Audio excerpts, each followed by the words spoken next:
আসসালামু আলাইকুম, শুভরাত্রি। আজ দিনাজপুর মাননীয় সংসদ সদস্য দিনাজপুর 2 আসনে যিনি বুলেট ট্রেনের কথা উল্লেখ করেছেন, Dhaka to Dinajpur bullet train চালু করার সম্ভাব্যতা নিয়ে মাননীয় সংসদ সদস্যের দৃষ্টি আকর্ষণ করে বলছি, বুলেট ট্রেন নয়, বর্তমান প্রচলিত যে ট্রেনগুলো আছে সেটার সঠিক ব্যবস্থাপনা এবং দিনাজপুরের ইতিহাস থেকে যেটুকু প্রয়োজন সেটা নিয়েই জোর দাবি তোলেন। অতীতে দিনাজপুর থেকে 3টি ট্রেন ঢাকার উদ্দেশ্যে আসতো। দ্রুতযান, একতা, সেই সঙ্গে ঢাকা মেল বা 7 আপ 8 ডাউন। 3টি ট্রেন দিনাজপুরের যাত্রীদের চাহিদা পূরণ করত, কিন্তু রেল লাইন পঞ্চগড় পর্যন্ত সম্প্রসারিত হওয়ায় উৎপত্তি স্থল হয়ে যায় পঞ্চগড় এবং সেখানে দিনাজপুরের আসন সীমিত হয়ে পড়ে।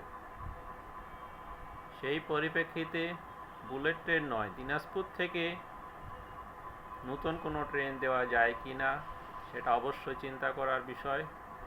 আর মধ্যবিত্ত এবং নিম্ন মধ্যবিত্ত শ্রেণীর জন্যে যে মেইল ট্রেন ছিল ঢাকা মেইল 7 আপ 8 ডাউন, সেই ট্রেনটি পুনরায় চালু করা যায় কি না।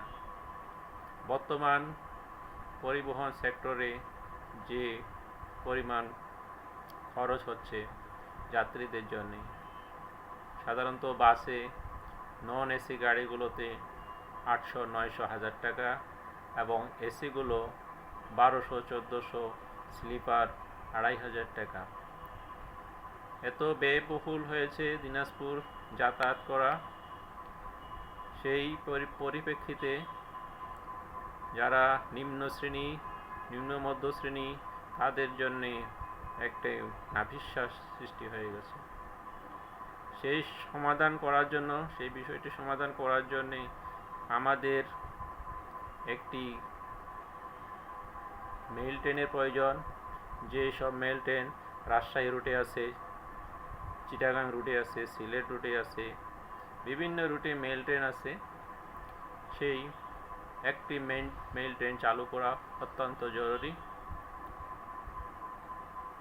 এখন যে 3টি ট্রেন পঞ্চগড় থেকে চলতেছে সেই ট্রেনগুলো অব্যাহত থাকবে। দিনাজপুর থেকে একটি ইন্টারসিটি এবং একটি মেইল ট্রেন চালু করা অত্যন্ত জরুরি। আমরা জানি গত বছরেও একতা এক্সপ্রেস সর্বোচ্চ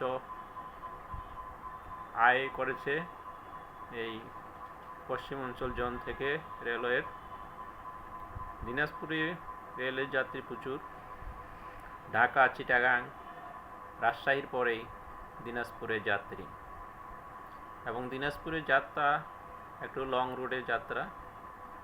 সেই সব বিবেচনা করে দিনাজপুর থেকে একটি ইন্টারসিটি ট্রেন ও একটি মেইল ট্রেন চালু করার জন্য জোর তৎপরতা চালানোর জন্য এমপি মহোদয়গণকে বিশেষ আহ্বান জানাই।